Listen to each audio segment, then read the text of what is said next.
విశ్వరూప సందర్శన యోగం. విశ్వరూప యోగం ఈ 11వ అధ్యాయము. భగవంతుడు తన విశ్వరూపాన్ని చూపించబోతున్నాడు భక్తులందరికీ. రాధా గోవింద మందిరం ఇస్కాన్ మంగళూరు వారి తరపున ఈ ప్రతిష్టాత్మకమైన గీతాధ్యాయంకి వచ్చిన భక్తులకి స్వాగతం అండి, సుస్వాగతం. ఓం అజ్ఞానతిమిరాంధస్య జ్ఞానాంజనశలాకయా చక్షురున్మిళితం యేన తస్మై శ్రీ గురవే నమః. శ్రీ చైతన్యమనోభీష్టం స్థాపితం యేన భూతలే స్వయం రూప కదా మహ్యం దదాతి స్వపదాంతికం. వందేహం శ్రీగురు శ్రీయుత పదకమలం శ్రీగురున్ వైష్ణవాం చ శ్రీరూపం సాగరజాతం సహగణ రఘునాథాన్వితం తం సజీవం సాద్వైతం సావధూతం పరిజన సహితం కృష్ణ చైతన్య దేవం శ్రీరాధా కృష్ణ పాదాన్ సహగణ లలితా శ్రీ విశాఖాన్వితాంశ నమ ఓం విష్ణుపాదాయ కృష్ణ ప్రేష్టాయ భూతలే శ్రీమతే భక్తి వేదాంత స్వామినితి నామినే. నమస్తే సరస్వతి దేవే గౌరవాణి ప్రచారిణే నిర్విశేష శూన్యవాది పాశ్చాత్య దేశతారిణే. హే కృష్ణ కరుణా సింధో దీనబంధో జగత్పతే గోపేశ గోపికా కాంత రాధా కాంత నమోస్తుతే. తప్త కాంచన గౌరాంగి రాధే వృందావనేశ్వరి వృషభానుసుతే దేవి ప్రణమామి హరిప్రియే. వాంఛాకల్పతరుభ్యశ్చ కృపా సింధుభ్య ఏవ చ పతితానాం పావనేభ్యో వైష్ణవేభ్యో నమో నమః. జయ శ్రీ కృష్ణ చైతన్య ప్రభు నిత్యానంద శ్రీ అద్వైత గదాధరా శ్రీవాసాది గౌర భక్త బృంద. హరే కృష్ణ కృష్ణ కృష్ణ హరే హరే, హరే రామ రామ రామ హరే హరే. హరే కృష్ణ కృష్ణ కృష్ణ హరే హరే, హరే రామ రామ రామ హరే హరే. హరే కృష్ణ కృష్ణ కృష్ణ హరే హరే, హరే రామ రామ రామ హరే హరే. భక్తులందరికీ మరి ఒకసారి స్వాగతం అండి. నిన్నటి అధ్యాయం భగవద్ విభూతి యోగం చూసాం కదా, ఆయన శక్తులు. అక్కడలో ఏం చెప్పాడు భగవంతుడు లాస్ట్ శ్లోకంలో? ఏకాంశైన స్థితో జగత్, ఒక్క అంశ మాత్రం చేతనే ఈ యొక్క అన్నిటినీ ఆయన ఆయన తేజవంశం నుంచే ఉద్భవించాయి, ఒక్క అంశం నుంచే. ఎందుకంటే ఏవైతే సంపన్నాలు వైభవోపేతాలు సుందరమైన సమస్త సృష్టి కూడా విస్తారాలన్నీ కూడా ఆయన ఒక్క అంశతోనే ఉద్భవించినగా తెలుసుకోవాలి. అన్ని విభూతులు ఉన్నాయి. తదుపరి అర్జునుడు విశ్వరూపాన్ని అడుగుతాడు చూపించమని చెప్పేసి, అది భగవంతుడు చూపించబోతాడు ఈ అధ్యాయంలో. అది వివరంగా చూద్దాం. దానికి అర్జుని యొక్క ఆయన ప్రతిస్పందన, అది చూసిన తర్వాత ఎంత దిగ్భ్రాంతికి లోనయ్యాడు, ఎలా స్థుతించాడు అనేది కూడా ఈ అధ్యాయంలో తెలియబడుతుంది అనమాట. అర్జున ఉవాచ మదనుగ్రహాయ పరమం గుహ్యమధ్యాత్మ సంగీతం యత్వయోక్తం వచస్తేన మోహోయం విగతో మమ. మదనుగ్రహాయ పరమం, ఇక్కడ అర్జునుడు పలికెను, నీవు దయతో తెలియపరిచిన ఈ యొక్క పరమ రహస్యమైన ఆధ్యాత్మిక జ్ఞానం విన్న తర్వాత నా మోహం ఇప్పుడు తొలగిపోయినది. నీ అనుగ్రహంతో, నన్ను అనుగ్రహించుట కొరకే నీవు ఇదంతా తెలిపావు దయతో. మదనుగ్రహాయ గుహ్యం అధ్యాత్మ సంగీతం, రహస్యమైన ఆధ్యాత్మిక జ్ఞానం ఇంతవరకు వింటూ వచ్చాడు. విభూతులు, ఎన్నో విభూతులు చూశాడు. ఆయన దేవాది దేవుడు అని తెలిసిపోయినది కదా, పరం బ్రహ్మ పరం ధామ పవిత్రం పరమం భవాన్ అని స్తుతించాడు. అది మోహం తొలగిపోయింది. ఎందుకంటే ఈ కరుణతో ఈ ఉపదేశాలన్నీ చేశాడు కదా, ఆ ఉపదేశాల శ్రవణం ద్వారా మోహం తొలగిపోయింది. ఈయన కారణము అని చెప్పి చెప్తున్నాడు. ఎందుకంటే నీ హితం కొరకే నేను చెప్తున్నానని చెప్పి భగవానుడు చెప్పిందంతా అంగీకరించాడు అనమాట అర్జునుడు.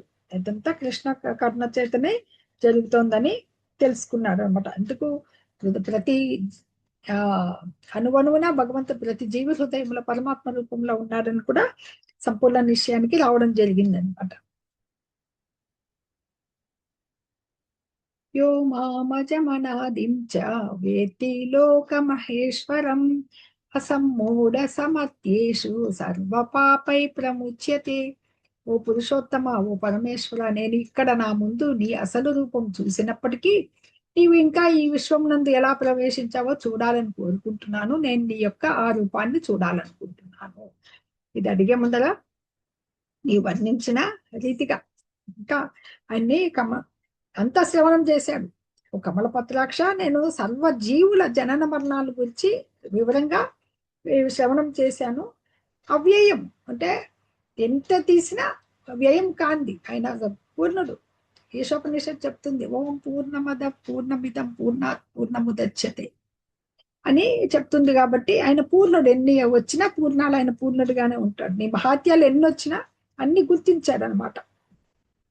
అందుకని ఇప్పుడు ఏమడుగుతున్నారు, ఓ పురుషోత్తమ పరమేశ్వర, వ్యోమామజమనాదించ, నీ వర్ణించినట్టుగా నేను ఇక్కడ ఏమని, క్షమించాలి, హరే కృష్ణ, నీ యథార్థ రూపాన్ని నేను నా ఎదురు చూడగలిగిన నీవు ఏ విధంగా ఈ విశ్వరూపం నందు ఏవమేతత్ యథాత్వం ఆత్మానం పరమేశ్వర ద్రష్టుమిచ్చామి.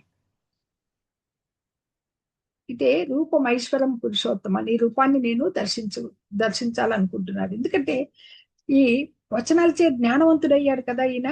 విశ్వరూపాన్ని కూడా తనకి తెలియాలని కాదు, భావిజనం, రాబోయే భావి జనాలందరికీ కూడా భగవానుడు విశ్వం అంతటా వ్యాపించి ఉన్న పరమ, ఎలాగైతే విశ్వకార్యాలు చేస్తున్నాడు అనేది భావి జనులకి నమ్మకం కలిగించడానికి విశ్వరూపాన్ని కాంచకూర్చున్నాడని శ్రీకృష్ణ భగవాన్ కూడా అర్థమైందన్నమాట. అంటే ఒక గుర్తు కావాలి. ఎందుకు నిర్ధారించుకోవాలనేది అర్జునుడికి అనుమానం లేదు, సందేహం లేదు భగవంతుడి మీద. కానీ భవిష్యత్తులో చాలా మంది మేమే దేవుళ్ళము, మేమే అవతారము అని చెప్పే ప్రమాదం ఉంది. కాబట్టి ఆయనని ఒక ప్రమాణం, ఒక గుర్తు ఏర్పరిచేదానికి విశ్వరూపం అడిగాడనమాట. ఎవరు ఏ భక్తుడు అడిగి ఉండలేదు. అందుకనే అవతారాలను ప్రకటించుకునే వాళ్ళని నమ్మకూడదు అన్నమాట. Why did Arjuna ask lord Krishna to show the universal form? He doubted Krishna. అనుమానమా? దేవాదేవుడని లేదు. హీ కన్సిడర్డ్ హిమ్సెల్ఫ్ స్పెషల్, తను ప్రత్యేకమన లేదు. To convince people who will consider Krishna as an ordinary person. ఆయన సామాన్య మానవుడు కాదు, దేవాది దేవుడు అని ప్రజలకు చేయకూడడానికే అడిగాడు అనమాట. ఫేక్ గురుస్, ఐఆమ్ గాడ్ అంటారు కదా ఎవరన్నా, నేనే దేవుడిని అని చెప్పుకున్న వాళ్ళని ఒకసారి విశ్వరూపం చూపించు అని అడగాలి. చూపించగలరా? ఒక్క భగవానుడు తప్ప ఎవ్వరు కూడా ఈ జగత్తులో అసలు సృష్టిలో ఎవ్వరు కూడా చూపించలేరు అనమాట. దానికి మాత్రమే సాధ్యమై ఉంటుంది.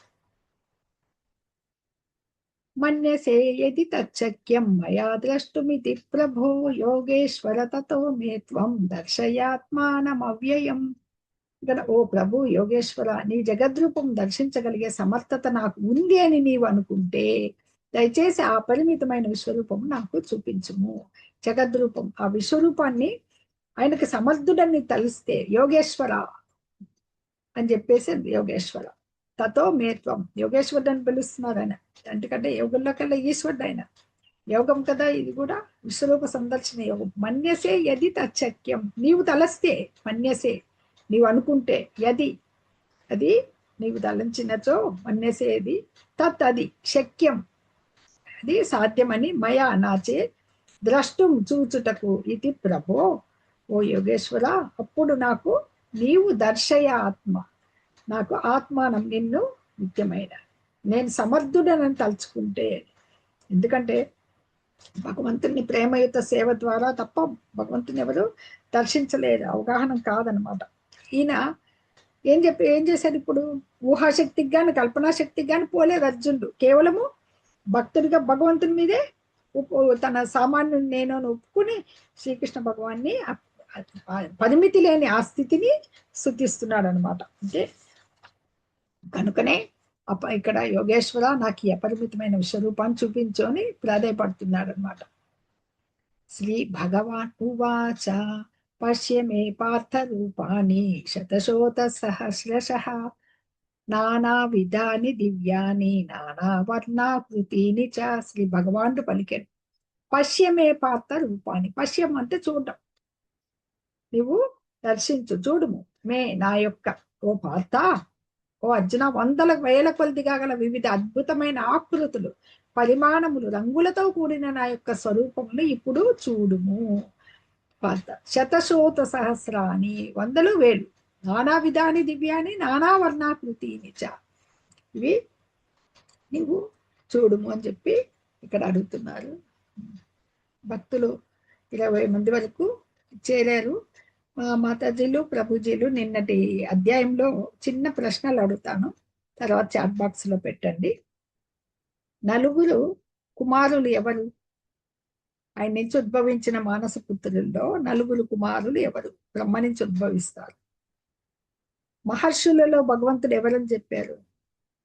మహర్షులలో. ధ్వనులలో, అలాగే స్థావరాలలో ఎవరని చెప్పారు?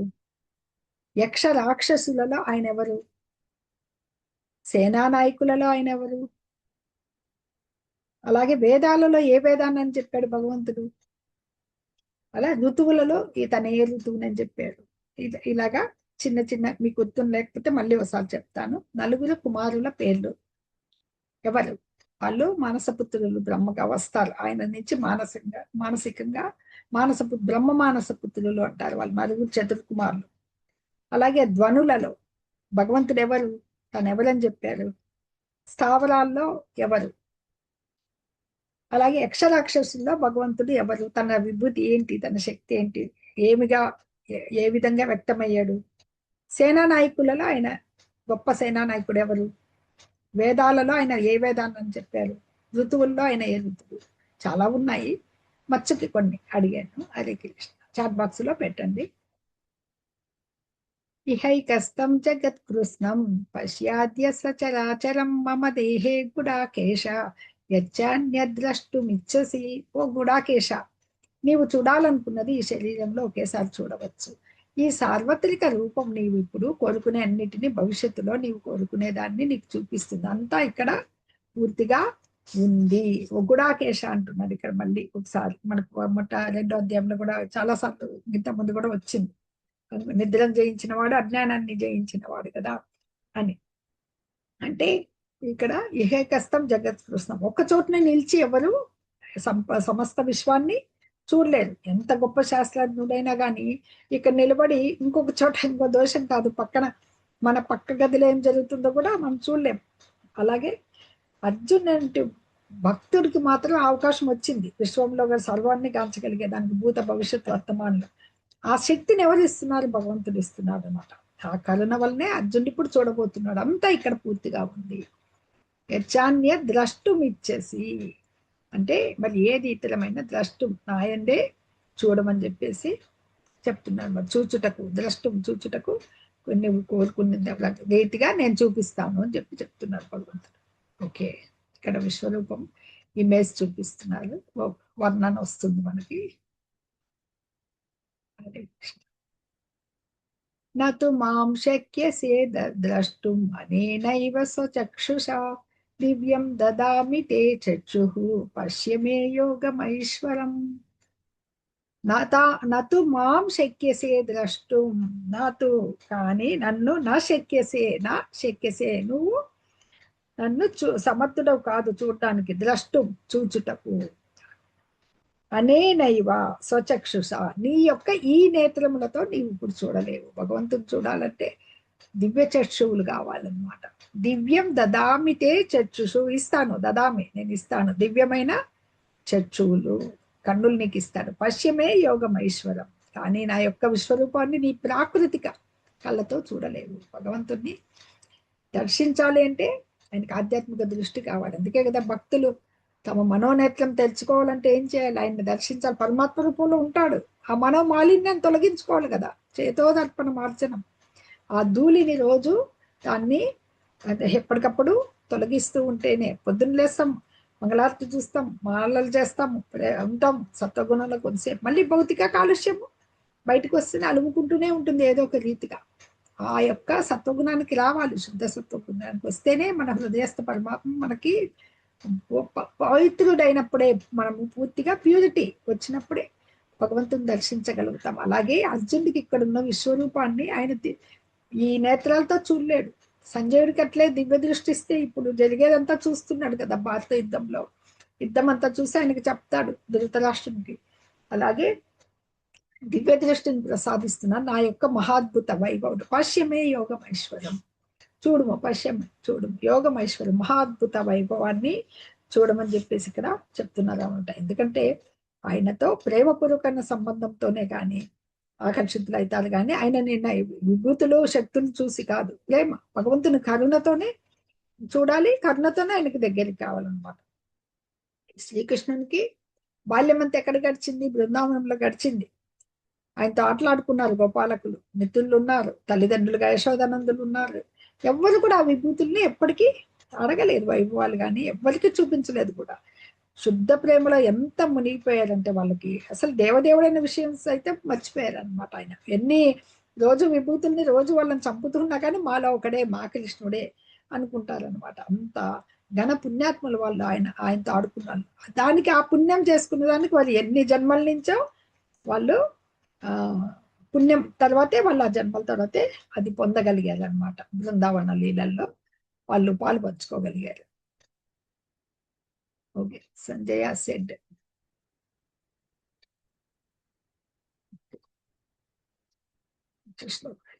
సంజయ ఉవాచ ఏవముక్తో తతో రాజన్ మహాయోగేశ్వరో హరిః దర్శయామాస పార్థాయ పరమం రూపమైశ్వరం. సంజయుడు ఇలా పలికాడు అనమాట. సెడ్ యోగేశ్వర్ ఓ రాజా అంటే, ఓ రాజా అంటే ధృతరాష్ట్రుడితో చెప్తున్నాడు. యోగేశ్వరుడైన శ్రీకృష్ణ భగవాన్ ఆ విధముగా పలికిన తదుపరి తన విశ్వరూపమును అర్జునునకు చూపెను. అర్జున్కి చూపించాడని చెప్తున్నారు. ఓకే, ఆ రూపం ఎలా ఉంది అని చూస్తాం. అనేక వక్ర నయనం అనేకాద్భుత దర్శనం అనేక దివ్యాభరణం దివ్యానేకోద్యతాయుధం దివ్య మాల్యాంబరధరం దివ్య గంధానులేపనం సర్వాశ్చర్యమయం దేవం అనంతం విశ్వతోముఖం. అనంతం విశ్వతోముఖం, పరిమితి లేనిది. అనంతం అంటే ఏమి? No end. విశ్వతోముఖం, సర్వవ్యాపకమైంది. ఎలా చూశాడంటే ఆ రూపము అనేక ముఖాలతో, నేత్రాలతో, అద్భుత దృశ్యాలతో, దివ్యాభరణాలతో, ఎక్కుపెట్టిన పెక్కు దివ్యాయుధాలతో, దివ్య పుష్పమాలలతో, దివ్య వస్త్రాలతో, దివ్య గంధాలతో, మహాశ్చర్యకరము, దేదీప్యమానము, అనంతము, శృతముఖమయ్యి విరాజిల్లుతున్నది. విశ్వరూపం ఎలా ఉందో ఇక్కడ ఈ 2 శ్లోకాల్లో 10-11 వర్ణించబడుతోంది అనమాట. ఆయన అర్జునుడు గాంచుతున్న హస్తాలు ఎన్ని, అనేక సంఖ్యలో ముఖాలు, నేత్రాలు ఎన్నున్నాయో తెలియదు అనమాట. అద్భుత దృశ్యాలు. ఒక పక్క నిలిచి మనకి ఎదురుగుంది కాదు, దివ్య దృష్టి వచ్చింది కాబట్టి అంతటా వ్యాపించి ఉన్న భగవాన్ని చూడగలుగుతున్నాడు. ఆయుధాలన్నీ పట్టుకుంటున్నారు, దివ్య పూలమాలలు ధరించున్నారు, మళ్ళీ వస్త్రాలు, దివ్య సుగంధాలు ఆయన దేహానికి అలతబడి ఉన్నాయన్నమాట. అంత ఆశ్చర్యమయం, ప్రకాశమయము, అనంతము, సర్వవ్యాపకం. అంత ఆశ్చర్యకరంగా అనేక అనేక అని వస్తుంది అనమాట. అంటే శ్రీకృష్ణుని కరుణ చేత విశ్వమంతా వ్యాపించి ఉన్నది కానీ ఒకే చోట నిలిచిన చూడగలిగాడు.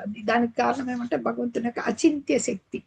అంటే ఊహాతీతం కాదు, శక్తులు అనేది బయటికి కనపడేది కాదు, అచింత్యమైన శక్తి అనమాట. ఆ శక్తితో చూడగలిగాడు.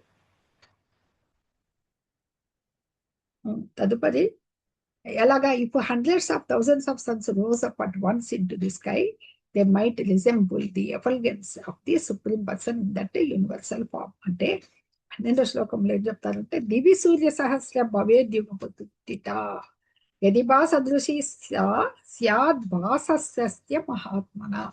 అంటే లక్షలాది సూర్యులు ఒక్క మాల ఆకాశంలో ఉదయిస్తే వాటి కాంతి విశ్వరూపం నందలి పరమ పురుషుని తేజస్సును పోలగలదు. అంటే ఒక సూర్యుని చూసాక మిట్ట మధ్యాహ్నం తలెత్తి చూడలేం, మన కళ్ళు వెంటనే కళ్ళు మూసుకుంటాము, నీళ్ళు వచ్చేస్తాయి కంట్లో అనమాట. అట్లాంటిది ఎప్పుడు hundreds of thousands of suns ఒకటేసారి అన్ని సూర్యులు, లక్షలాది సూర్యులు, వర్ణనాతీతమైంది అనమాట. ఒకేసారి ఆ వెలుగు అంత ప్రకాశమానంగా ఉందని చెప్పేసి ఈ అద్భుతాన్ని సంజయుడు కూడా దర్శించగలిగాడు అనమాట.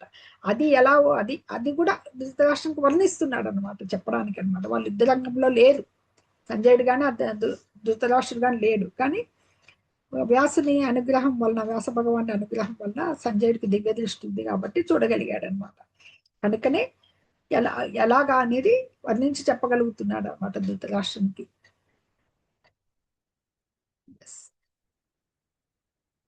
అప్పుడు అర్జునుడు దేవదేవుడి దేహంలో ఒకే చోట ఎన్నో విధాలుగా విభజించబడి ఉన్న సమస్త ప్రపంచాన్ని తత్రైకస్తం జగత్కృష్ణం ప్రవిభక్తం అనేకదా అనేక బహువేల సంఖ్యలో విభజింపబడి ఉన్న సమస్త ప్రపంచాన్ని దేహంలో ఒకే చోట, ఆయన దేహంలో మొత్తం సమస్త ప్రపంచాన్ని ఆయన విశ్వరూపంలో చూశాడనమాట.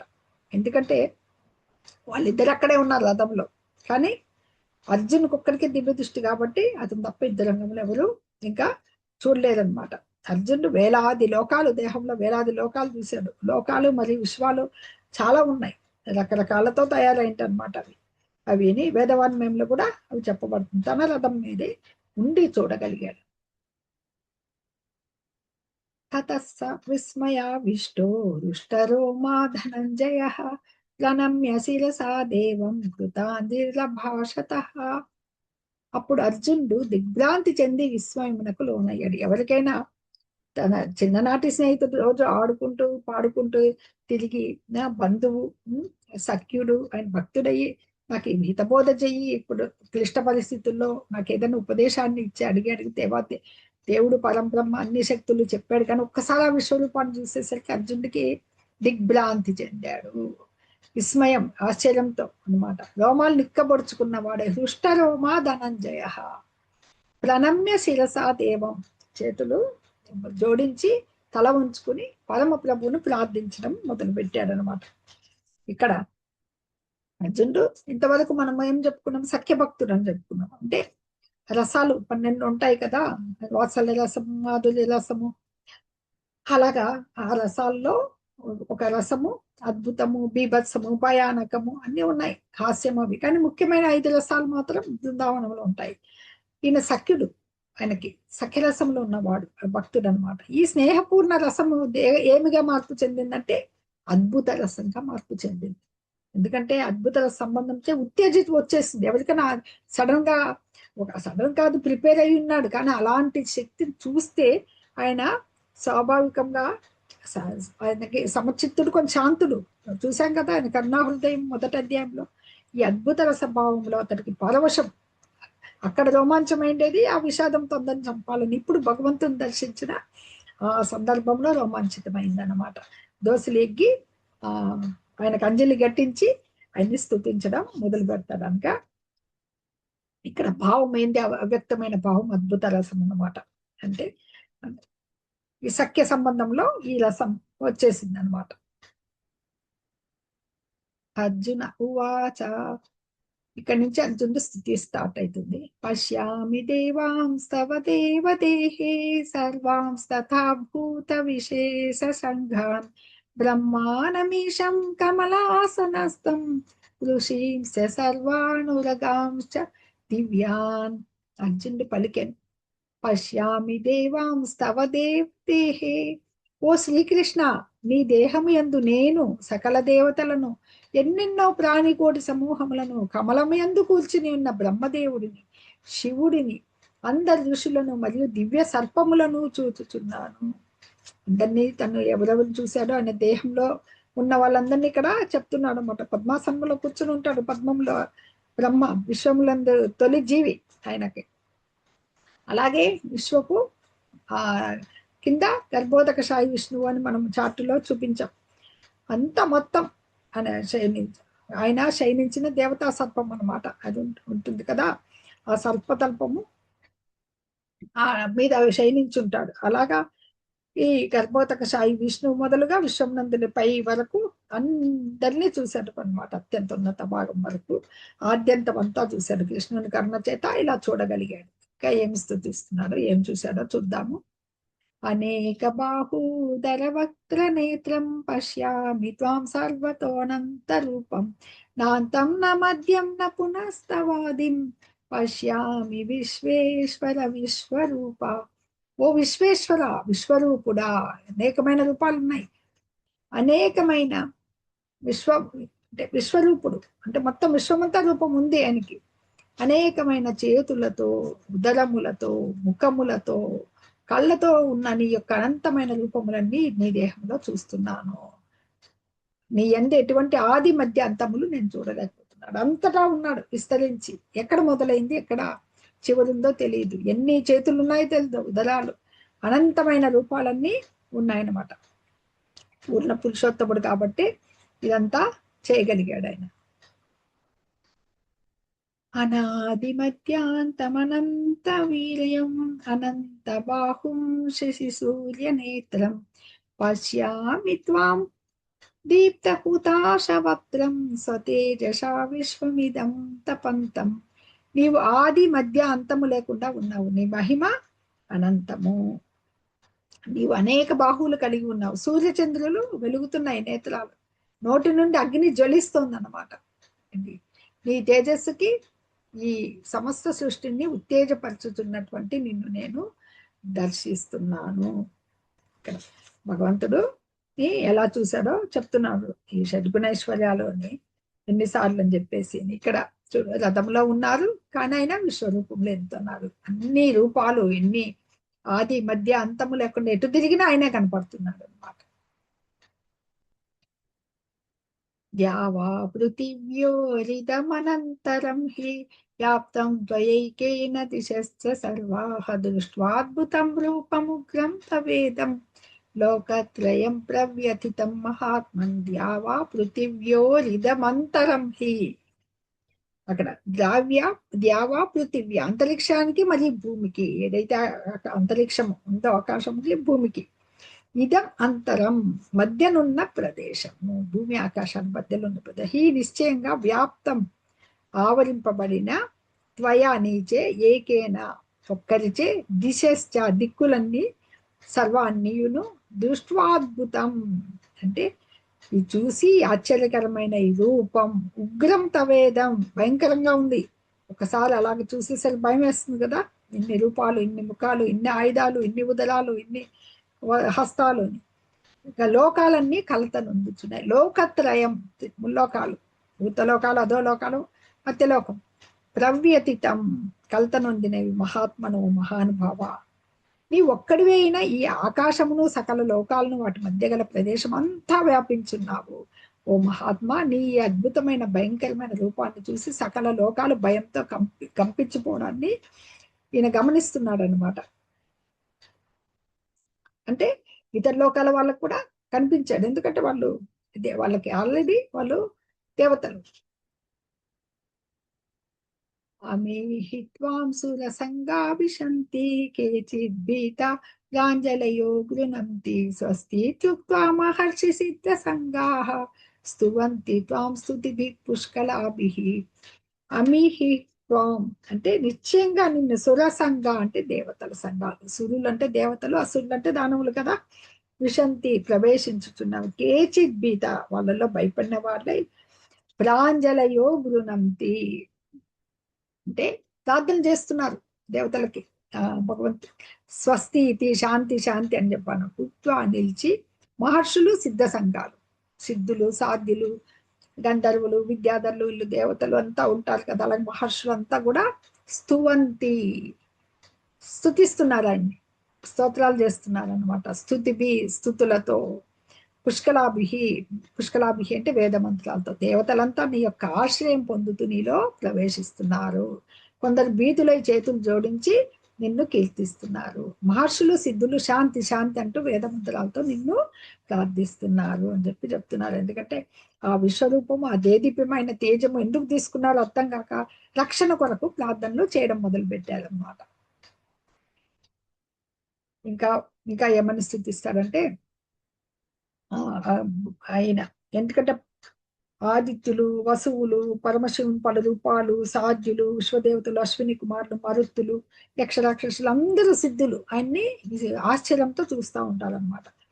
ఈ దేవత లోకాలన్నీ కూడా వణుకుతుంటాయన్నమాట. వాని వల్లనే ఆయన కూడా కలత వచ్చేసింది. ఈయన కూడా భయపడడం మొదలు పెట్టాడు. ఎందుకంటే అన్ని ముఖాలు, నేత్రాలు, భుజాలు, ఊరువులు, ఆ పాదాలు, ఉదరాలు కలిగిన గొప్ప రూపాన్ని, భయంకరమైన దంతాలు, కోరలు, దంష్ట్రాకరాలమి, బహూదరం బహుదంష్ట్రాకరాలం, ఒక 23వ శ్లోకంలో వస్తుంది. అది రూపం మహతే బహువక్ర నేత్రం మహాబాహో బహుబాహూనుపాదం బహూదరం బహుదంశ్లాకరాలం దృష్ట్వా లోక ప్రవ్యతిత సతాహం. ఆ కోరలతో ఉంటాడనమాట. అవి చూసి బహుదంతాలు చూసి లోకాలన్నీ కూడా కలత చెందుతున్నాయి అని చెబుతూ భగవంతుడు ఇంకా చెప్తారు. నభస్పృశం దీప్తం అనేక వర్ణం. ఓ సర్వవ్యాపకమైన భగవంతుడా, పలు ప్రకాశ వర్ణాలు రంగు రంగులతో ఆకాశాన్ని తాకుచు విప్పారిన వక్త్రములు ముఖాలు ఎన్నో ఉంటాయన్నమాట. అలాగే తేజోమయమైన నేత్రాలు కలిగిన కాంచి మనస్సు కల్తమైంది, మనస్థిరత్వం పోయింది. ఈయనకి మళ్ళీ సమత్వం లేదు, ఏమి నిలబడలేకపోతున్నాడు అనమాట. నా ఎడ ప్రసన్నడు కమ్ము అని చెప్పేసి ఈ నేను భ్రాంతి చెందాను. ఇంకా ఏం చూస్తాడంటే ఆ ఈ తన పక్షపు రాజులతో సహా ఈ ధృతరాష్ట్ర తనయులందరూ మొత్తం కౌరవులు ఉన్నారు కదా, భీష్ముడు, ద్రోణుడు, కర్ణుడు, మా వీళ్ళ పక్షపు కూడా అర్జున పక్షపు ముఖ్య యోధులు కూడా వేగంగా ఆయన భయంకరమైన నోళ్ళ యందు ప్రవేశిస్తున్నారు అనమాట.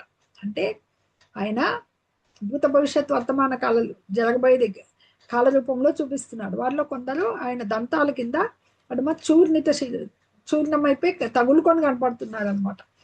అంటే అర్జునుడు ముందు చూడబోయే విషయాల్ని చూపిస్తానని చెప్పేసి భగవంతుడు చెప్పున్నాడు కదా.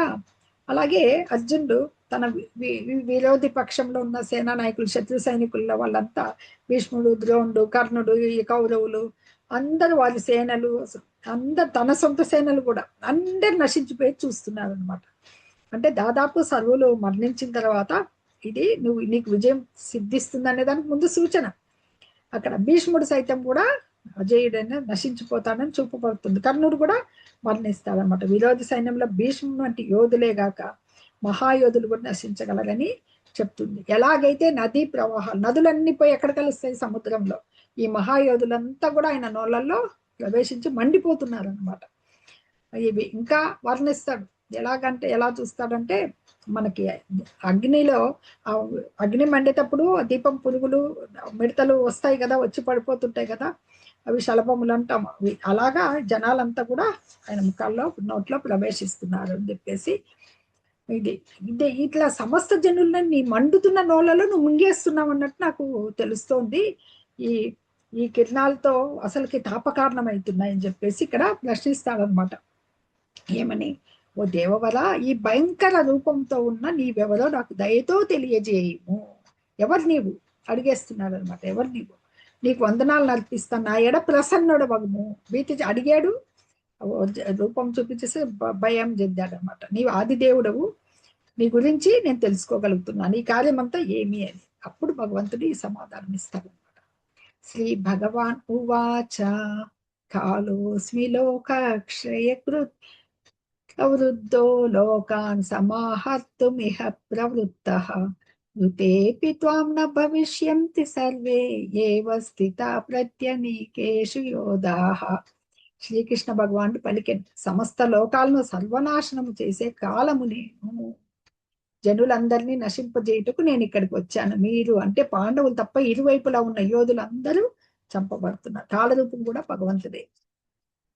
ఆ కాలం చేతిలో అన్నమాట. స్నేహితుడని తెలిసినా కూడా అర్జునుడికి ఆయన వివిధ రూపాలు చూసి భయపడ్డాడు అనమాట. అర్జునుడు విభ్రాంతుడయ్యాడు అనమాట. ఆ వినాశక శక్తి యొక్క ఏది వాస్తవ స్థితి ఏంటి అని అడిగాడు. అప్పుడు భగవంతుడు ఈ పరమ సత్యం చెప్తూ ఉన్నాడు అనమాట. అంటే అంత్యంలో ఈ బ్రాహ్మణులు కాబట్టి క్షత్రియులు ప్రతి ఒక్కళ్ళు దేవుంటే ఆహారం లాగా నమిలి మింగిపోయి పడతారనమాట. ఈ ప్రస్తుత రూపం అనేది సర్వాన్ని హరించేది, అంటే కాలరూపం. అక్కడ శ్రీకృష్ణుడు తనను తాను ఎలా వెల్లడి చేసుకుంటున్నాడు? సర్వాన్ని హరించే కాలాన్ని నేను. కాలోస్మి లోకక్షయకృత్, అంటే నేను కాలమును లోకక్షయకృత్, లోకములను నాశం చేయు. ప్రవృద్ధ ఘనమైన లోకాన్, ఈ జనులందరినీ సమాహర్తం అంటే నాశనం చేయటకు ఈ ప్రపంచం నందు ప్రవృత్త నిమగ్నుడై ఋతేపిత్వం, ఇక్కడ నీవు తప్ప, ఋతేపిత్వం నీవు తప్ప, నా భవిష్యంతి సర్వే ఎవరు ఉండరు, అందరూ ఎవరు అవస్థిత ఉన్నారో ప్రత్యనీకేషు యోధాహ ఇరుపక్షంలంది యోధులు. ఇక్కడ ఋతేపిత్వం నీవు తప్ప ఇంకెవరు ఉండరు అంటున్నారు. అంటే పాండవులు ఉంటారు. పాండవులు ఈ విధంగా చెప్పి, ఎందుకంటే యుద్ధం సుముఖుడుగా లేడు కదా యుద్ధం పట్ల. అంటే యుద్ధం నువ్వు చేయటం లేదు, నువ్వు కేవలము అంత భగవంతుడే చేయించేది.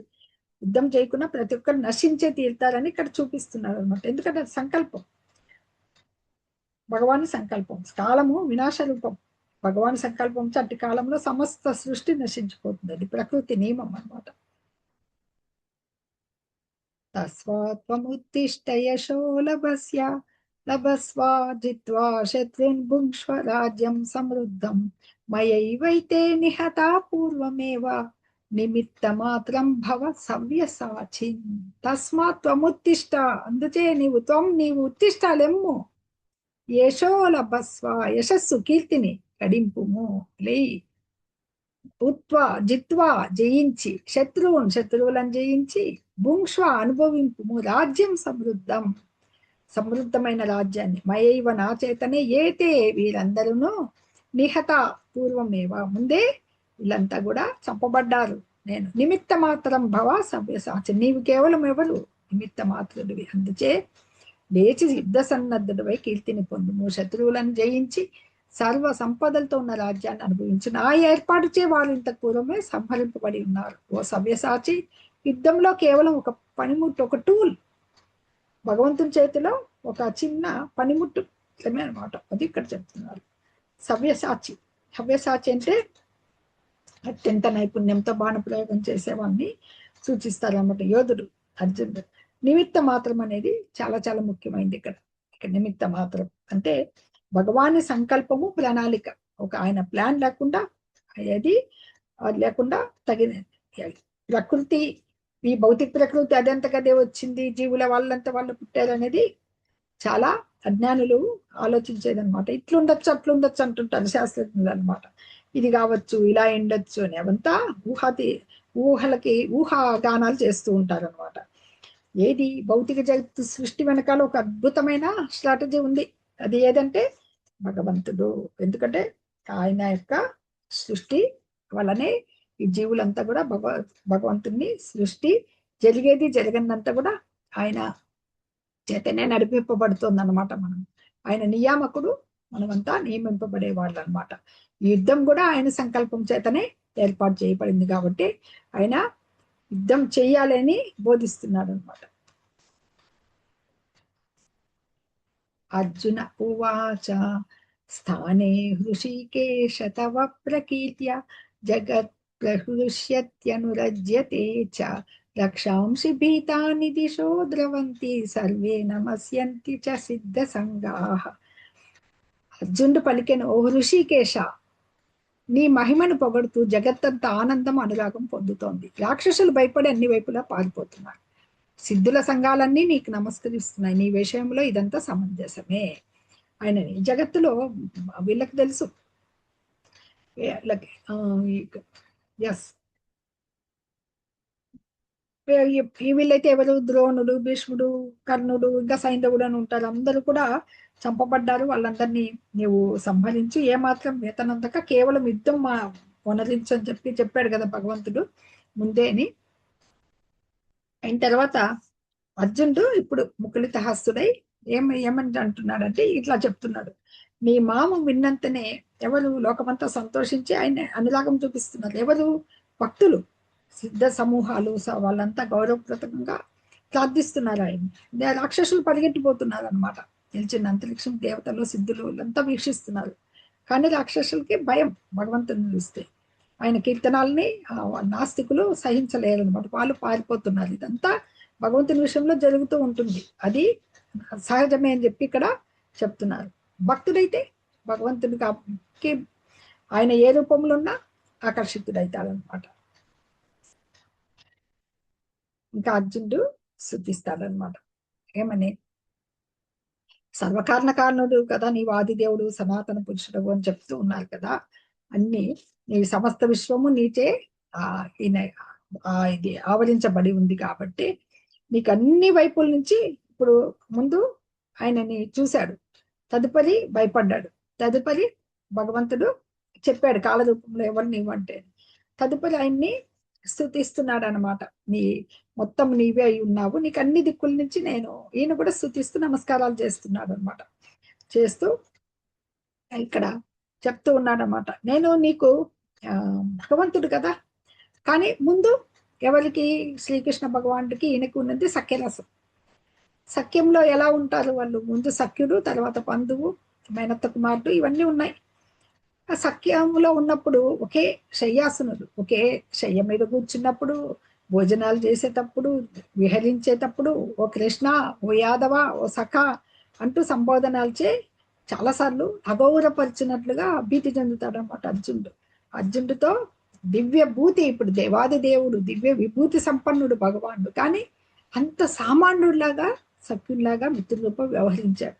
అది వాళ్ళిద్దరి మధ్య ఉన్న ప్రేమయుత సంబంధం. కానీ భగవానుడు ఎప్పుడు అలా భగవానుడిగా ప్రదర్శన చేయలేదు ఆయన. కానీ అర్జునుడు ఇప్పుడు గుర్తు తెచ్చుకొని, అదే నేను ఎంత అగౌరవపరిచాను నేను అని చెప్తూ ఈయనకి స్తుతిస్తున్నాడు అనమాట. ఇక్కడ ఏమని, పితాసి లోకస్య చరాచరస్య త్వమస్య పూజ్యస్య గురుర్గరీయాన్ నత్వసమోస్త్యభ్యధిక కుతోన్యో లోకత్రయే అప్యప్రతిమ ప్రభావ.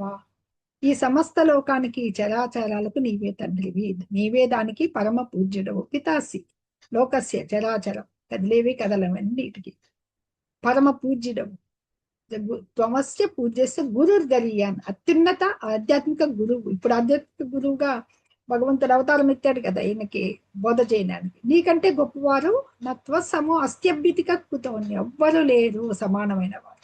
అపరిమిత శక్తి సంపన్నుడా, లోకత్రయే ముల్లోకాల్లోనూ నీకంటే గొప్పవారు ఎవరైనా ఎలా ఉంటారు అని చెప్పేసి చెప్తున్నా అనమాట ఇక్కడ. ఎందుకంటే మొట్టమొదట సృష్టి ప్రారంభంలో బ్రహ్మదేవుడికి కూడా అంతే, భగవంతుడే ఆధ్యాత్మిక గురువుగా ఉపదేశం చేసి వేద అంతరాత్మలోనే ఆయనకి వేదాలని బోధిస్తాడనమాట, అంతరంగం ద్వారానే అనమాట. అలాగే బ్రహ్మ ఆయన యొక్క భగవానుడు, మనమంతా ఆయన సేవకులం కదా, కాబట్టి ఆయన అజ్ఞానుసారమే వర్తిస్తూ ఉన్నాము. ఈ శక్తిని ఈయన ఇక్కడ స్తుతించడం జరుగుతుంది అనమాట. తస్మాత్ ప్రణమ్య ప్రణిధాయ కాయం ప్రసాదయే త్వాం అహమీశ మీడ్యం పితేవ పుత్రస్య సఖేవ సఖ్యుః ప్రియ ప్రియాయార్హసి దేవ సోడం. ఇంతకుముందు ఎలా వర్తించాడో తన పాతది, తను ఏమైనా అపరాధాలు చేసింటే క్షమాపణ అడుగుతాడనమాట. నీవు ప్రతి జీవికి పూజనీయుడైన దేవదేవుడివే, నీకు నీ సాష్టాంగపడి ఆయన యొక్క గౌరవపూర్వక వందనాలను అర్పిస్తూ నీ కరుణకై వేడుకుంటున్నాను. కుమారుణ్ణి, ఎలా మొండి కుమారుడు ఉంటాడు కదా, తండ్రి ఎప్పుడు క్షమిస్తాడు కదా, ఎంత మొండి అయినా తండ్రికి కొడుకే. మిత్రుల మధ్యన అమర్యాదగా మాట్లాడుకుంటూ ఉంటారు, కానీ ఆ మిత్రుడు ఏమీ అనుకోడు. అలాగే ప్రియురాలిని ప్రియుడు సహించినట్లుగా నీ ఎడ నేను చేసిన నా తప్పులను క్షమించు అని అడుగుతాడు అనమాట. అడిగిన తర్వాత ఇంకా ఇది నాకు ఎప్పుడు చూడని ఈ విశ్వరూపాన్ని చూసి ఆనందించాను, కానీ అదే సమయమున నా మనస్సు భయముతో కలత చెందినది. కాబట్టి దేవదేవ జగన్నివాస, దయ ఉంచి పూర్వరూపాన్నే చూపించు, అనుగ్రహించు. అడిగాడు తనే, కానీ దిగ్భ్రాంతి రసానికి వచ్చేసాడు కదా, అద్భుత రసంలోకి. నేను మిగిలిన సంతోషించాను, కానీ అదే సమయంలో మనసు భయంతో కలత చెందిపోయింది. నన్ను మళ్ళీ కరుణించి మళ్ళీ పాత కృష్ణుడిలాగే రమ్మని చెప్తున్నాడు అనమాట. ఎందుకంటే ఈ సంపదని ఎంత, ఆయన యొక్క యోగమైశ్వరం, వశమే యోగమైశ్వరం అన్నాడు కదా ఆయన. చూడు నా యోగమైశ్వరాన్ని, అది ఏకాంశైన స్థితో జగత్, ఒక్క అంశం మాత్రానే ఎన్నో విభూతులు చూపించాడు అనమాట. సంతోషించాడు. కానీ అదే సమయంలో ఈ విశ్వరూపాన్ని చూసిన తర్వాత ఈ విశుద్ధ ప్రేమల ధోరణిలో భగవంతుని ఎడ ఎన్ని అపరాధాలు చేశానని భీతి కూడా పొందాడు అనమాట. అందుకని అతను నారాయణ రూపాన్ని చూడదలుచుకున్నాడు అనమాట. చుప్పమని అడుగుతాడు. శ్రీకృష్ణుడు ఎట్టి రూపాన్నైనా ధరించగలడు అనమాట. ఎందుకంటే భౌతిక జగం, మనం భౌతిక సృష్టి చూసాం కదా, ఈ భౌతిక జగత్ అనేది తాత్కాలికమైంది. ప్రళయం వస్తే నశించిపోతుంది, మళ్ళీ సృష్టి ప్రారంభంలో సృష్టించబడుతుంది అనమాట. అదే రకంగా విశ్వరూపం కూడా భౌతికము తాత్కాలికమైంది అనమాట. శుద్ధ భక్తులు దీన్ని ఆశించరు, భగవాన్ యొక్క దివ్య రూపాన్ని ఆశిస్తారు అనమాట. ఎందుకంటే ఎన్ని అనంతమైన లోకాల్లో అనంతమైన నామాలతో ఉంటాడు భగవంతుడు. ఏ రూపాన్ని, ఒక్క రూపం నారాయణ రూపం అడుగుతాడము. చతుర్భుజ రూపం ఉంటుంది కదా, శంఖ చక్ర గదా పద్మ రూపాన్ని అడుగుతాడనమాట. అది అడుగుతాడు. మునుపటిలాగే గద, కిరీటం, చక్రం ధరించిన నిన్ను చూడదలిచాను. 1000 చేతులు కలిగిన విశ్వమూర్తి 4 భుజాలతో. 1000 చేతులు అంటే అనంతం, ఎన్నో ఉన్నాయి. 4 భుజాలతో పూర్వ రూపంలోనే నాకు సాక్షాత్కరించు అని చెప్తారనమాట. కిరీటినం గదినం చక్రహస్తం ఇచ్చామి త్వాం ద్రష్టుమహం తథైవ తేనైవ రూపేణ చతుర్భుజేన తేనైవ రూపేణ చతుర్భుజేన. ఆ రూపంతోనే చతుర్భుజ 4 బాహువులు గల నీవు సహస్రబాహో భవ విశ్వమూర్తేవు. విశ్వరూప, నాకు అలా నీ చతుర్భుజ రూపాన్ని నేను చూడాలనుకుంటున్నా. ఆ రూపాన్ని నాకు చూపించు అని చెప్తాడు. ఆయన రూపాలు ఎన్నో అసంఖ్యాలమైనవి ఉన్నాయన్నమాట, అసంఖ్యాకమైనవి. ఇక్కడ నారాయణ రూపము అడుగుతున్నాడు అనమాట. ఇది ఆయన ప్రధాన విస్తృతాంశమైన ఆయన రూపాలేవి ఆయనకి అన్ని ఒకటే ఆయనంతా అనమాట. ఓకే. శ్రీ భగవాను వాచ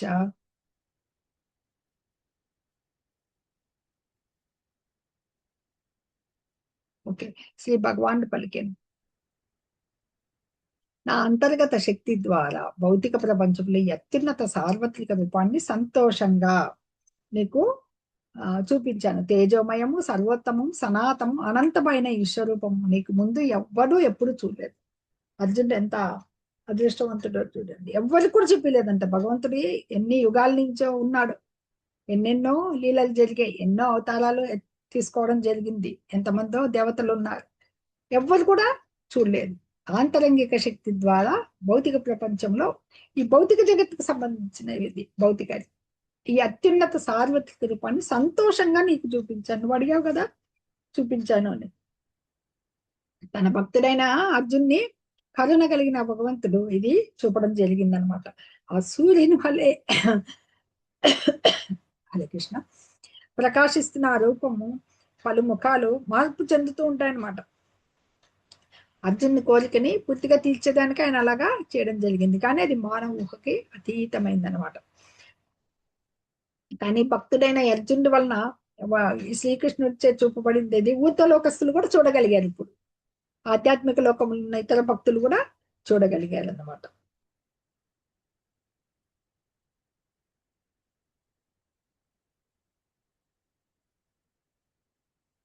ఓకే. తదుపరి నీకు భగవంతుడు చెప్తాడనమాట. వేదాధ్యాయం చేత గాని, యజ్ఞాల చేత గాని, దానాల చేత గాని, పుణ్యకర్మల చేత గాని, ఉగ్రమైన తపస్సుల చేత గాని భౌతిక జగంలో ఈ రూపాంతో నేను దర్శింపబడనందున ఈ విశ్వరూపాన్ని నీకు పూర్వం ఎవ్వరూ కాచి ఇవ్వలేదు. భగవంతుడి విశ్వరూపాన్ని ఎన్ని వేదాలు చదివినా వాళ్ళు అవగతం, ఆయన ప్రదర్శితం కాదనమాట. యజ్ఞాలు ఎన్నో రాజులు ఏదో ఏదో కోరి యజ్ఞాలు చేస్తూ ఉంటారు. ఆ యజ్ఞాలు ఎన్ని ఆచరించినా ఈ విశ్వరూపం వాళ్ళకి ప్రదర్శింపబడదు. అలాగే దానాలు, ఎన్ని దానాలు చేసినా, ఎన్ని పుణ్యకర్మలు చేసినా, ఉగ్రమైన తపస్సు ఎంత ఆచరించినా ఎవరు భౌతిక జగంలో ఈ రూపంతో భగవంతుడు ఎవరికి దర్శనం ఇవ్వడనమాట. అది దివ్య దృష్టి. అదే అంటే దేవతల వల్లే దివ్యత్వం. ఎవరు దివ్యత్వం సాధించండి. ఇక్కడ మానవులే దివ్యత్వం సాధించాలంటే అంత విశ్వాసము ఉండాలి భగవంతుడి పట్ల, శుద్ధ ప్రేమ, శుద్ధ భక్తియుత సేవ. అందుకే అవి ఉన్నప్పుడే భగవంతుడిని తీసుకోగలుగుతాం అనమాట. ఎన్ని తపస్సులు చేసినా, ఎంత దానం వసిగినా, వేదాధ్యయనం కావించినా అర్జును వలె భక్తుడు కానిచో విశ్వరూపాన్ని కాంచలేదనమాట అంటూ చెప్తూ భగవంతుడు, నీవు నా ఘోరమైన రూపాన్ని చూసావు, కలత పొందావు, భ్రాంతుడయ్యావు. అదంతా కూడా ఇప్పుడు అంతరించిపోతుంది.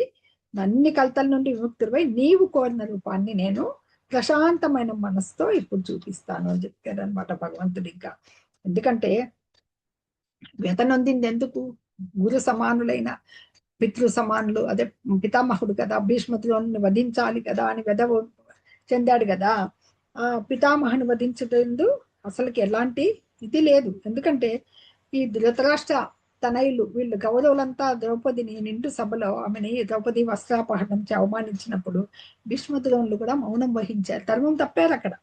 అందుకనే వాళ్ళకి వదార్హులు, అంటే వధించడానికి అర్హులు వాళ్ళు. వాళ్ళ అధర్మము, ఆ కర్మ వలన, అధర్మయుత హరింపబడ్డారు. అందుకే వాళ్ళు కూడా భగవంతుని దంశలాకరాల్లో చిక్కుకున్నట్లు మనకు కనపడింది అనమాట. అందుకే భగవంతుడే ఆ విశ్వరూపం చూపడం జరిగింది అనమాట. ఎందుకు యుద్ధం చేయలేకపోతున్నావు, నేను ఎందుకు సంకల్పించాను అనేది ఈ విశ్వరూప ప్రయోజనము అదే అనమాట, సిద్ధించిందని చూపేటాడు అనమాట. సంజయ ఉవాచ ఇత్యర్జునం వాసుదేవస్తతోక్త్వా ఇత్యర్జునం వాసుదేవస్తతోక్త్వా స్వకం రూపం దర్శయామాస భూయః ఆశ్వాసమయామాస చ భీతమేనం భూత్వా పునః సౌమ్య వపుర్మహాత్మా. సంజయుడు ధృతరాష్ట్రంతో ఇట్లున్నాడు. సంజయ ఉవాచ ఇత్యర్జునం వాసుదేవస్తతోక్త్వా, భగవంతుడైన కృష్ణుడు అర్జున్తో ఇలా మాట్లాడి స్వకం రూపం దర్శయామాస భూయః, అతని చతుర్భుజ రూపాన్ని ప్రదర్శించాడు. చివరికి అతను తన ద్విభుజ రూపాన్ని అతనికి చూపించాడు. తద్వారా భయపడే అర్జున్ని ఓదార్చాడు. సౌమ్య వపుహు, ఇక్కడ సౌమ్యమైంది ఏది? ద్విభుజ రూపం. ఎలా ఉంటాడు? శ్యామసుందరుడైన శ్రీకృష్ణ భగవానుడు, చేతిలో మురళి, శిఖిపించము, అయినా నీలమేఘ శ్యాముడు, పీతాంబర వస్త్రధారి, వనమాల, మెడలో వనమాల. ఈ ఈ చతుర్భుజ రూపం పట్ల ఎక్కువగా ఆసక్తి లేదు. ఎందుకంటే దేవకి వసుదేవులకి పుత్రుడుగా లభించినప్పుడే, పుట్టేటప్పుడే ఆయన చతుర్భుజ రూపం నారాయణ రూపంలో వాళ్ళకు కూడా దర్శనం ఇస్తాడు. ఇచ్చి తల్లిదండ్రుల కోరిక మీదనైనా జన్మించినప్పుడు కూడా, పుత్రులుగా లభించినప్పుడు కూడా ఉంటాయి ఆయనకి. మళ్ళీ సామాన్య బాలునిగా రమ్మని చెప్పేసి వాళ్ళు కోరితే అవుతాడనమాట. ఈయన కూడా, అర్జునుడు కూడా చతుర్భుజ రూపం పట్ల కూడా ఆసక్తి లేదు. ఆయన అతడు కోరినందుకు చతుర్భుజ రూపాన్ని చూపి పిదప తన సహజమైన ద్విభుజ రూపంలోకి వచ్చేస్తాడనమాట. సౌమ్యవపు, సౌమ్యవపు అత్యంత సుందరమైంది, అత్యంత సుందరమైన రూపం సౌమ్యవపు అంటే అర్థం అనమాట. అంటే దళితులపై నిలిచినప్పుడు భగవంతుడు ఎక్కువగా సర్వాకర్షకుడు ఆయన. అదే అత్యంత వేల కొద్ది మన్మధుల్ని ఆకర్షించగలిగేంత సుందర రూపం అనమాట. ఆయన తన భక్తుడైన అర్జునుడికి అభయాన్ని తొలగించి సుందర రూపాన్ని ఆయనకి చూపించాడు అనమాట. అందుకే శ్రీ చైతన్య మహాప్రభు చెప్తారు, ప్రేమాంజనచ్చురిత భక్తి విలోచనేనా అంటే ప్రేమాంజనమును, ప్రేమ అనే కాటుకను కళ్ళకి రాసుకుంటే, కళ్ళకు పూసుకున్నవాడే ఆయన సుందర రూపాన్ని దర్శించగలుగుతారని బ్రహ్మ సంహితలో చెప్పబడుతుంది అన్నమాట. అర్జున ఉవాచ దృష్ట్వేదం మానుషం రూపం తవ సౌమ్యం జనార్దన ఇదానీమస్మి సంవృత్తః సచేతా ప్రకృతిం గతః. ఇక్కడ ఏం చెప్తున్నా అంటే, అర్జునుడు ఇలా అన్నాడు, ఓ జనార్దన, అత్యంత సుందరమైన నీ మనుష్య రూపం చూసి నా మనస్సు శాంతించినది. నేను నా మళ్ళీ సహజ స్వభావాన్ని పొందాను. శాంతించాడనమాట, భయపడిపోయాడు కదా, అందుకని చెప్తున్నారనమాట. అని దేవదేవుడైన ఈయన ద్విభుజుడు మానుషం రూపం, మానుష రూపంలో వచ్చాడు, అవతారం తీసుకున్నాడు. ఆయన ఒరిజినల్ రూపం కూడా ఇదే అనమాట, శ్రీకృష్ణ భగవానుడు అనమాట. ఎందుకంటే ఆ దివ్య స్వభావము తెలియని వాళ్ళే ఆయన సామాన్యమైన మనిషి అనుకుంటారు అనమాట, భావిస్తారని. అని శ్రీకృష్ణుడు ఇప్పుడు 2 రూపాలు చూపించేశాడు. విశ్వరూపం చూపించాడు, చతుర్భుజ నారాయణ రూపం చూపించాడు. ఆయన సామాన్య మానవుడు ఎట్లయితాడు? శుద్ధ భక్తుడైన వాడు సత్యదర్శి, తప్పుదో ఎప్పటికీ పట్టడు. అందుకే ఆయన్ని కరెక్ట్ గా అవగతం చేసుకునేది శుద్ధ భక్తితోనే అనమాట.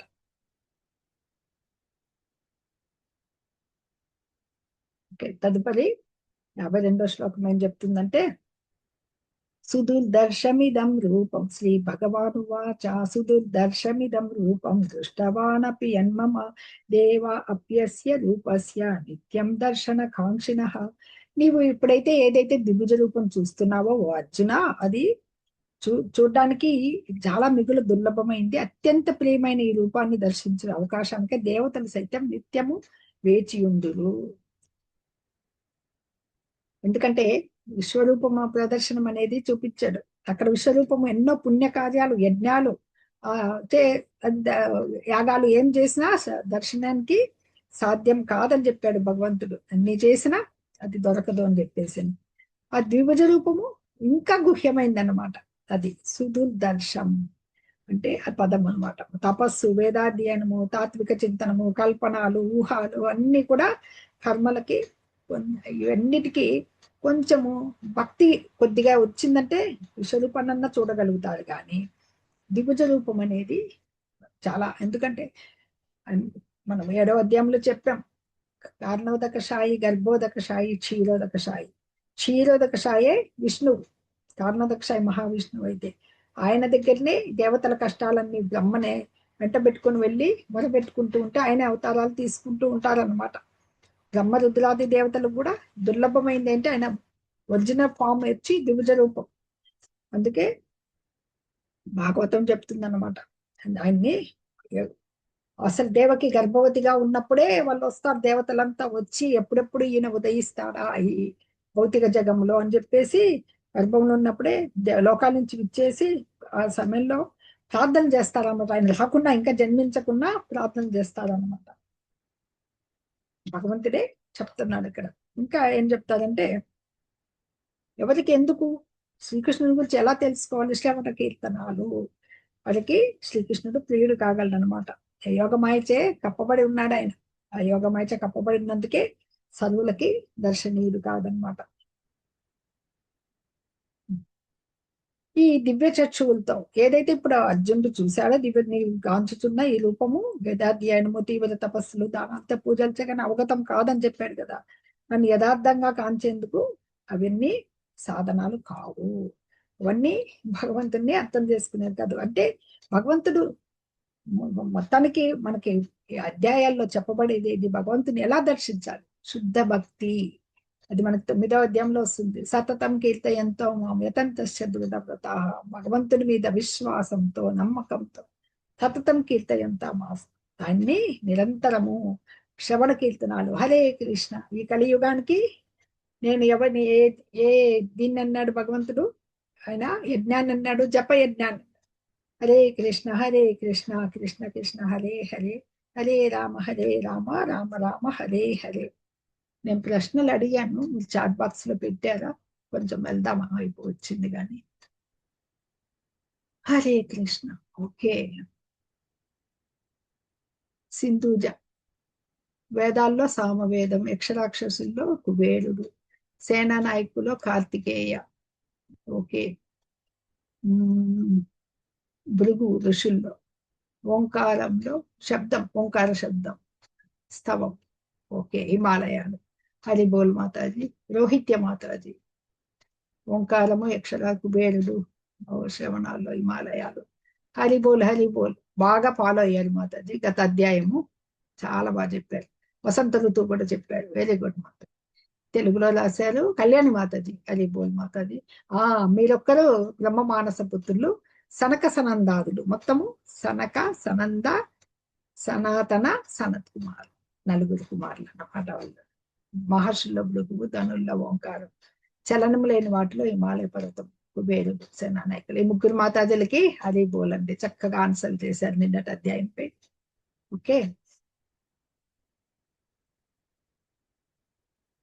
అనన్య భక్తి చేతనే భగవంతుడు యథార్థంగా ఎదుట నిలబడిన రీతి తెలియబడతాను, మరియు ప్రత్యక్షంగా దర్శింపడానికి వీలైతుంది. ఈ విధంగానే నీవు నన్ను అవగతం చేసుకోగలవు అని చెప్పేసి భగవంతుడు చెప్తారనమాట. ఎందుకంటే ఏదైతే అర్జునుడు దర్శించాడో విశ్వరూపానికి భిన్నమైనటువంటి ఈ ద్విభుజ చతుర్భుజ రూపాలు అనమాట. ఆయన్ని పొందాలంటే అనన్య భక్తి అంటే మనం చూసాం కదా, అనన్య భక్తి, ఆయన భక్తియుత సేవ ఎలా చేయాలని. ఈ సుదుర్దర్శం అంటే చూచడానికి ఆ విశ్వరూపాన్ని ఎవరు చూడలేరనమాట. అది కూడా అర్థం చేసుకోవాలన్నమాట.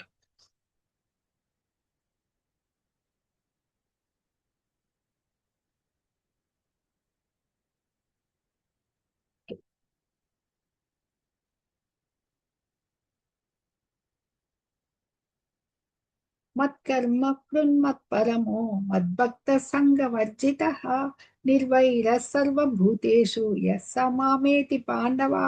ఓ అర్జున, కామ్యకర్మలు, మానసిక కల్పనం అనే కల్మషముల నుండి విముక్తుడై నా పట్ల భక్తితో ఉంటూ నా కొలకే కర్మ చేసిన వాడు నన్నే తన జీవిత పరమ లక్ష్యముగా చేసుకుని సర్వభూతముల పట్ల విరోధ భావం లేకుండా ఉంటాడు. అటువంటి భక్తుడు తప్పకుండా నన్నే చేరుకుంటాడు. ఇప్పుడు భగవంతుని విశ్వరూపము దర్శించాడు, చతుర్భుజలు భక్తుడు కాబట్టి అనమాట. ఎవరు పొందుతారు? మనుషులు, సామాన్య మనుషులు. దానికే భగవంతుడు ఈ శ్లోకం ద్వారా చెప్తున్నారు. మత్కర్మ అంటే ఆయన పట్ల కర్మలు ఆచరించాలి. ఎలాగ ఆచరించాలి? అది ఏ కర్మ అయినా కృష్ణుని సంబంధంలో కృష్ణపర కర్మలు అన్నమాట. ఆ కర్మ పని మనం చూసాం. అది నిష్కామ కర్మలు. అది కర్మ ఫలాలు ఎట్లా ఆసక్తి లేకుండా కృష్ణునికి అర్పించాలి. ఇప్పుడు ఏదైనా మంచి బిజినెస్ మ్యాన్ ఉన్నాడు అనుకోండి, వ్యాపారం చేయండి. దాన్ని అతనికి అది కృష్ణుని కొరకై కొంత ఉపయోగించాలి. దాంట్లో యజమాని ఆ వ్యాపారానికి కోట్లాది రూపాయలు అనుకోండి, అది శ్రీకృష్ణునికి అర్పించదలచాలంటే ఇవ్వగలవు నువ్వు. అది కృష్ణ పరకర్మే.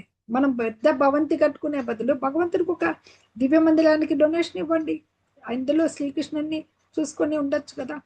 ఇలాగా కర్మ ఫలాల పట్ల ఆసక్తి లేకుండా అనమాట. ప్రసాద రూపం, ప్రసాద వితరణ, గ్రంథ వితరణ, భగవద్గీత భాగవత గ్రంథాలు వితరణ చేయండి.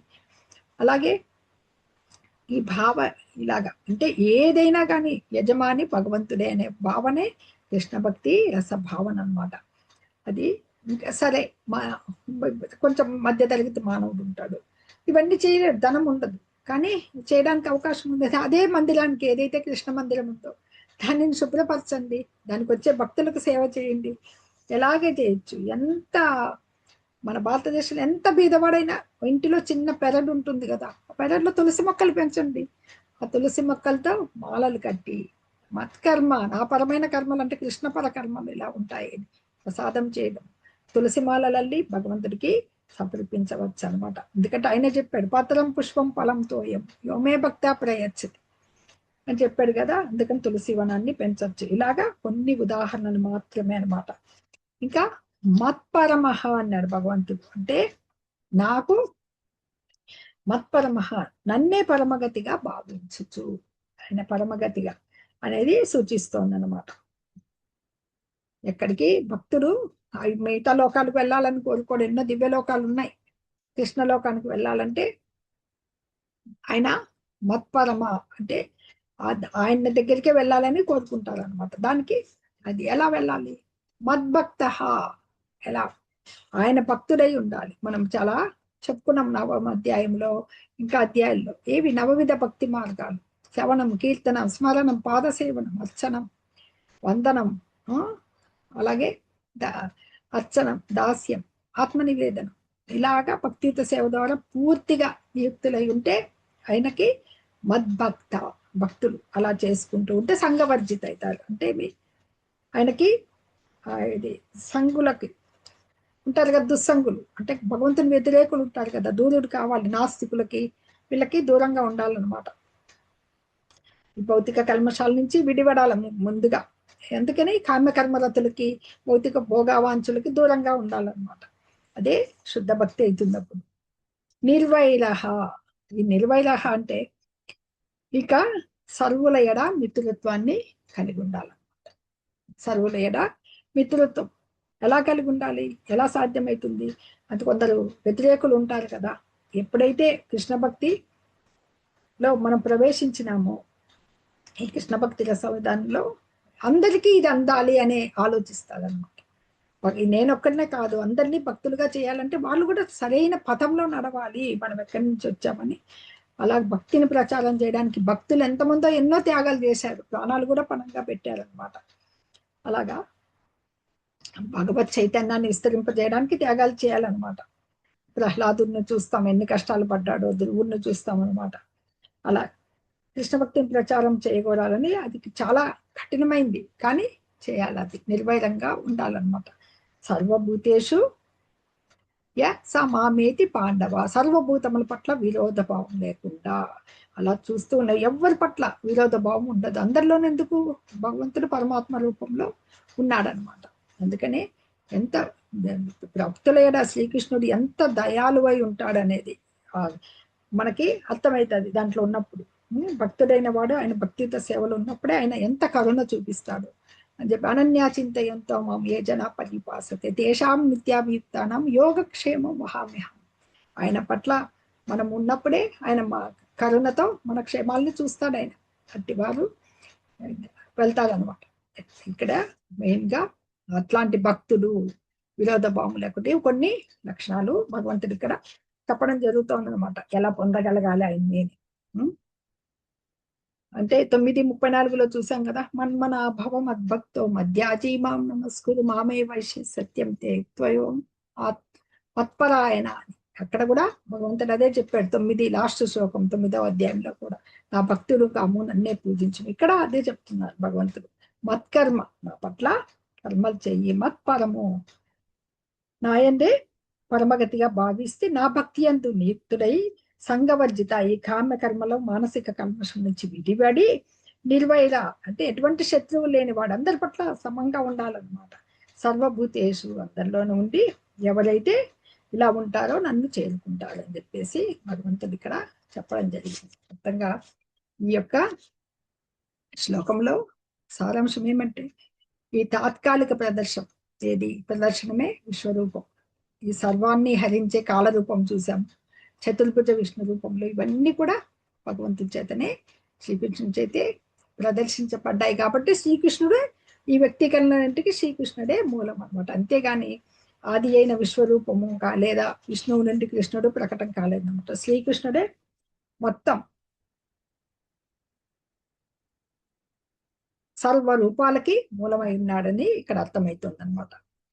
అందుకని ఎన్ని విష్ణుతత్వాలు వేలాది రూపాలుగా ఎన్ని ఉన్నా గాని భక్తులకి ఆది రూపమేది ద్విభుజ శ్యామ సుందర రూపము, అది తప్ప ఏ రూపం కూడా ముఖ్యమైనది కాదు. ఆయన భక్తి మరి ప్రేమతో ఆయన యొక్క శ్యామ సుందర రూపానికి ఆకర్షితులైన వాళ్ళు తమ హృదయమునందే ఆయన్ని నిత్యము గాంచుతూ ఉంటారన్నమాట. అన్యమైంది గాంచలేదు.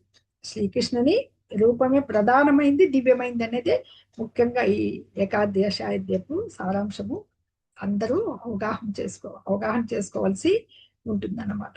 ఇది ఈ విశ్వరూపాన్ని అర్జునుడు ఎలాగా దర్శించాడు, ఎలాగ భీతి నొందాడు, బలలా ఎలాగా సౌమ్యవపు ఆయన సుందరమైన రూపాన్ని చూశాడు, ఆనందించాడు, దివ్య చక్షువులు తీసుకున్నాడు.